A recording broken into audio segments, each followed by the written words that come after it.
potentially dangerous weather situations. Specially built receivers are automatically activated to warn of impending hazard. Tests of the signal are normally conducted by the National Weather Service in Mount Holyoke, New Jersey, every Wednesday between 11 a.m. will be postponed to the next good weather day. Reception of this broadcast, and especially the warning alarm tone, will vary at any given location.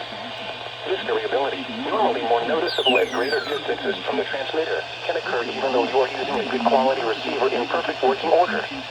The warning alarm tone will be activated for hazardous weather watches and warnings for the following counties and marine areas. Activated for hazardous weather watches and warnings for the following counties and marine areas near Lewis, Delaware, Kentucky, in New Jersey, Cape May, in Maryland, Caroline, Dorchester, Wicomico, and Worcester, and other marine.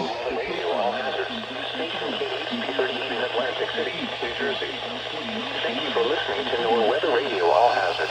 This concludes the use of weather radio all hazards. Station KHB38 in Lewis, Delaware. At 11 a.m. NOAA Weather Radio All Hazards.